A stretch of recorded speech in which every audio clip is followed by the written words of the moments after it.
Amen. Glory to God. Welcome to the program. Welcome to the Cafe. Pastor Clark Covington here with another episode of KJV Cafe. As always, it is a blessed day here at the Cafe. Look, if you're new to the program, every once in a while, we get a new listener or two. If that's you, let me tell you, this program is simply a Bible study from Genesis to Revelation, verse by verse. That means we're going in order of the Bible from the first page to the last page. Amen. Specifically using the King James Bible. That's why we call it KJV Cafe. And all are welcome here at the Cafe to listen along. Amen. I truly believe that. I'm one of those people that believe that there are believers really in every kind of place in the world and every kind of denomination in the world. So we're not denominationally focused. We're really God's word focused. I don't know how to say that. Godly word focused. Okay. How about that? That's where we're focused on.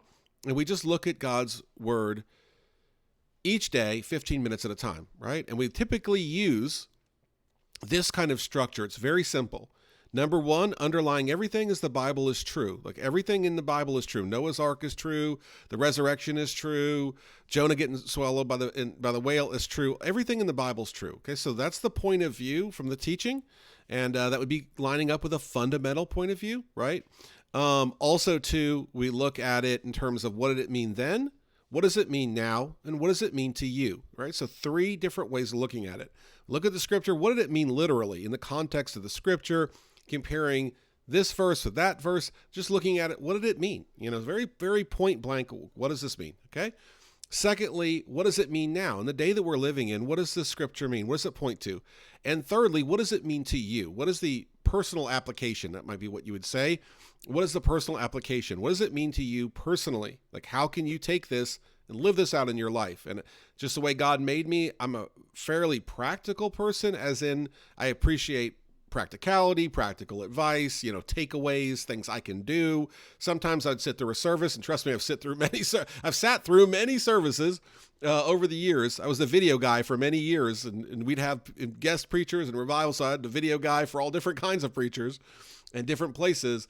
The worst part is when you leave, you're like confused. You don't know what to do. You don't really understand it. Was it about you? Was it about someone else? So trust me, I'm somebody that really appreciates to know, what do we do? And this episode, like really all the others, will tackle all three perspectives, Lord willing. So let's get right into it. Genesis 49, we're looking at the first four verses. We spent the last two episodes looking at the first two. So we're really focused on 3 and 4 here. All right. So I'll just read all four just to make sure we get it all together here. Genesis 49, 1, verse 1. And Jacob called unto his sons and said, gather yourselves together, that I may tell you that which shall befall you in the last days. Gather yourselves together and hear, ye sons of Jacob, and hearken unto Israel your father. That word hearken means listen, right? Then we have verse 3 and 4, our focus for the next two episodes here. Reuben, thou art my firstborn, my might, and the beginning of my strength, the excellency of dignity, and the excellency of power. Unstable as water, thou shalt not excel, because thou wentest up to thy father's bed, then defilest thou it. He went up to my couch. Now, one thing I love about God and his word and his ways is God is very direct. The devil is the author of confusion. God is not. Okay. Even or especially when God rebukes, he does it directly. He does it specifically. Okay. So Jacob says, you're excellent. And we're going to get to this idea of excellency in the firstborn, but you're excellent in all the rest, right? This is who you are. You're closely related to me, and this is what you did. And therefore you forfeited everything. Think about that. Think about in light of just the bluntness, the candor. And I don't know about you, but I guess I just grew up in a situation where candor was very valued. I just want someone to tell me like it is, even if I didn't agree, even if, it was hard for me to take. I just want to be told how it is. And as I operate, if I'm working in business, just tell me what's going on. Don't give me some kind of poem or riddle. I need to understand what it is. I like simplicity. I like candor. And that's why I like God so much. I love him so much because he's very specific. That is what was happening then, right? Specifically here, we see in Genesis chapter 35, we see in verse 22, and it came to pass when Israel dwelt in that land that Reuben went and lay with Bilhah, his father's concubine, and Israel heard it. And it goes on, now the sons of Jacob were 12. So in Genesis 35, verse 22, right, and we can do the math, so 14 chapters prior, we see that Reuben, okay, that's what Genesis 35 tells us, that Reuben, he slept with, had relations with Bilhah. That was his father's concubine, okay? That was one of the mothers of Reuben's brothers, of Jacob's kids, okay? And for practical purposes, it would have been like Jacob's wife in the sense that she would have been completely off limits, right? You know, there's no reason, there's no excuse. This is a horrific thing, okay? And this would have been Rachel's handmaid, okay? And Rachel was very precious to Jacob. So his most precious Rachel's handmaid, Bilhah, okay? Reuben sleeps with her, right? This leads to great problems, and it is forbidden in the Bible. And ultimately, Reuben's birthright, which would have been a double portion since he was the firstborn, was forsaken, was gone. And then to make it worse, it wasn't just anybody's double portion. It was the firstborn of the 12 tribes of Israel. Reminds me so much of Cain, the firstborn of God's creation, Adam and Eve. And what does he do? He murders his brother Abel out of jealousy. You see how near sin is to man? It's incredible. We're going to take a break and look at this in much more detail when we get back. Stay tuned. Amen. You are listening to KJV Cafe. As always, thank you for listening. Hey, if you're new to the program, you can learn more about us at kjvcafe.com, kjvcafe.com. So we see here that Reuben is greatly rebuked in Genesis 49 for what he did, okay? And what did he do? He slept with the wife of Jacob. He had relations with the mother of Dan and Naphtali, okay? Of Laban, okay? Laban, which would have been his grandfather, right, so to speak, okay? Would have been Laban's handmaid who was given to Rachel. Let's look at a scripture here, okay, from Leviticus. Leviticus 18. We'll start at verse 7. The nakedness of thy father, the nakedness of thy mother shalt thou not uncover. She is thy mother, thou shalt not uncover her nakedness. The nakedness of thy father's wife shalt thou not uncover. It is thy father's nakedness. Okay? You are not to go near, the law says, and remember, these would have been Jews that would have been, again, they didn't have this law yet, but they would have been under this order, okay? They are the creation of the Jews, and the first son, violates Leviticus 18:8. Again, he didn't have that exact law, but he, of course, knew better. His conscience bare witness and all the rest. He knew better. What made this so atrocious is if you look at how Jacob introduces Reuben in Genesis 49, he says, Reuben, thou art my firstborn, my might and the beginning of my strength, the excellency of dignity and the excellency of power. Now, Jacob is part of God's patriarchs. If you were to rank human people, you know, who's higher than Abraham, Isaac, and Jacob? You know, God refers to himself as the God of Abraham, Isaac, and Jacob. You know, we were talking about the last days in the last episode, I think it was, and it was mentioned there in Isaiah, the God of Jacob in the last days. I mean, mentioning Christ's millennial reign. Who's more important? These are very important people. And Reuben's the firstborn. In the Bible, we don't have a ton of time to dive into this, but it's very fascinating. The firstborn is looked at in incredibly positive light, especially the firstborn male, okay? And so in Bible times, that would have been seen as the closest to you. So your child is coming from your loins, and this would be the closest representation, right?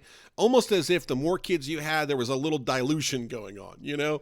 And my two children, right, by birth, Jenny and CJ, Jenny favors daddy. Jenny looks like, now she's much more pretty than daddy, okay? But just looks like me. And my mother-in-law, would always say, she looks like you, which is funny because I don't even think my mother-in-law likes me. And she'd be like, she's so beautiful. She looks like you. And I'm like, well, how are you complimenting me? You don't even like me, Oh, man, I could tell mother-in-law stories, but there's no time for that. There's no time for that. Just trust me that I have them, okay? They're readily available. But she said and she was just marvel at her, But that was my firstborn. That was my firstborn, right? And so that is if you will, the excellency of my strength, the most closely related, right? And then I had a son not that much later, and he's CJ Clark Jr. and doesn't look anything like me right now, maybe later, but we kid around, about that. But The truth is, and we have some, I guess, some similarities, of course, many, but we don't look that much alike. The truth is that there must be something about the firstborn. And that in Bible times, that was more than just something you'd cut up about or joke about or your mother-in-law make comment about. That actually was a thing, that your firstborn was supposed to be the closest to you. And so all the rest, think about it, what Reuben did, it made it all the more offensive and horrible and terrible, right? He greatly sinned and he greatly grieved the Spirit of God. We talked about in the last couple of episodes that as Jacob spoke, he spoke as one that knew what would happen. He spoke as one that had discernment. He spoke as one that had prophecy. Now, these things can be, these words or ideas can be thrown around here, there, and everywhere. And oftentimes people will pervert them to try to make money or try to gain a following. But the truth is, at the heart of the matter, that God was very interested in the life of Jacob because Jacob is the father of his people. And that God over and over again throughout the scriptures affirms Jacob and says, you are going to be blessed. You're an overcomer. You're no longer Jacob, you're Israel. You're a prince and a king. All of these things, God is affirming Jacob as the one. And then Jacob's very firstborn goes and violates, does something terrible. And if you think about it, like, can you imagine if your son slept with your wife who happened not to be their mother? Okay, you probably would never have relations with that lady again, So he soiled the relationship with Jacob and Bilhah, okay? He soiled his own reputation. He forsook his birthright.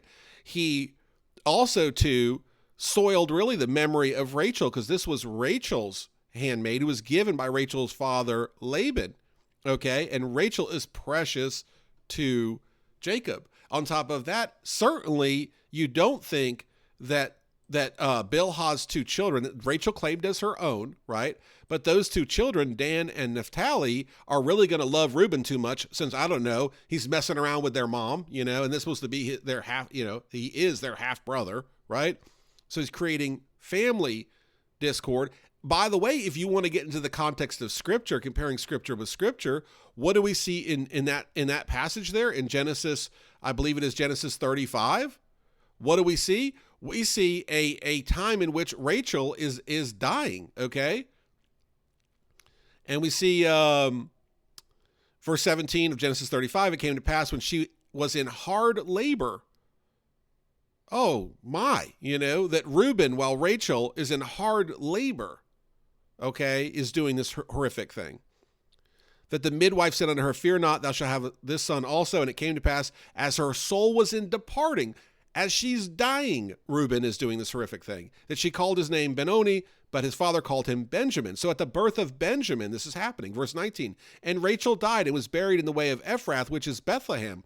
And Jacob set a pillar upon her grave, that is the pillar of Rachel's grave unto this day. And Israel journeyed and spread his tent beyond the tower of Adar. And it came to pass while Israel dwelt in that land, that would have been in Adar, that Reuben went and lay with Bilhah, his father's concubine.